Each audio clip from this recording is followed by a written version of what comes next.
Ginawa ng ina kay Chloe San Jose pinagmalupitan sa Australia kaya tumapang. Si Chloe San Jose, isang kilalang content creator, ay nagbigay ng paliwanag kung bakit siya nagdesisyon na umalis sa pangangalaga ng kanyang ina sa Australia. Sa isang panayam kasama si Tony Gonzaga, inilahad ni Chloe ang kanyang mga karanasan simula nang siya ay lumipat sa Australia sa edad na 11 kung saan nagsimula ang kanyang mga pagsubok sa buhay. Ayon kay Chloe, nakaranas siya ng hindi makakalimutang verbal at physical na pang-aabuso mula sa kanyang ina, na naging dahilan upang magdesisyon siyang mamuhay ng mag-isa pagdating ng kanyang ika-18 kaarawan. Ang mga karanasang ito ay nagdulot sa kanya ng matinding sakit at takot, ngunit sa halip na sumuko, ito ay nagbigay sa kanya ng lakas at determinasyon na baguhin ang kanyang sitwasyon. Sa kanyang desisyon na umalis sa pangangalaga ng kanyang mga magulang, hindi siya nag-atubiling humingi ng tulong mula sa kanyang mga kaibigan.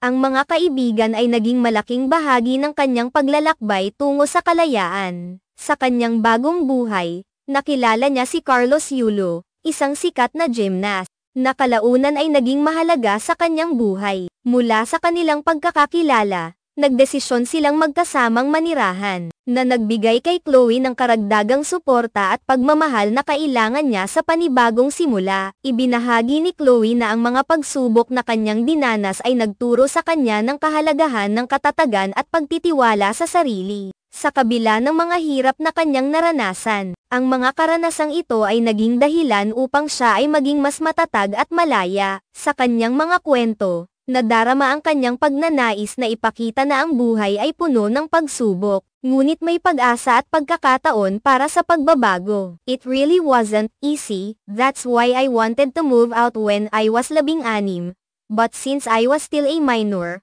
I couldn't. So I had to wait for 2 years so I could move out, ani Chloe. Sa paglipas ng panahon, nahanap ni Chloe ang kanyang boses sa mundo ng content creation. Ginagamit niya ang kanyang mga karanasan upang makapagbigay inspirasyon sa iba, lalo na sa mga kabataan na maaaring nakakaranas din ng katulad na sitwasyon. Sa kanyang mga video, tinatalakay niya ang mga isyu ng mental health, self-love, at empowerment, na nagiging daan upang ang mga tao ay maging mas bukas at tanggapin ang kanilang mga karanasan. Ang kanyang kwento ay hindi lamang tungkol sa pag-alis sa isang masakit na sitwasyon, kundi tungkol din sa paghahanap ng sariling pagkatao at pagbuo ng isang bagong buhay. Sa kabila ng lahat, pinatunayan ni Chloe na ang tunay na lakas ay nagmumula sa ating mga karanasan, at sa bawat hakbang na ating ginagawa, may posibilidad tayong bumangon at maging mas mabuting tao. Ngayon, si Chloe ay hindi lamang isang content creator,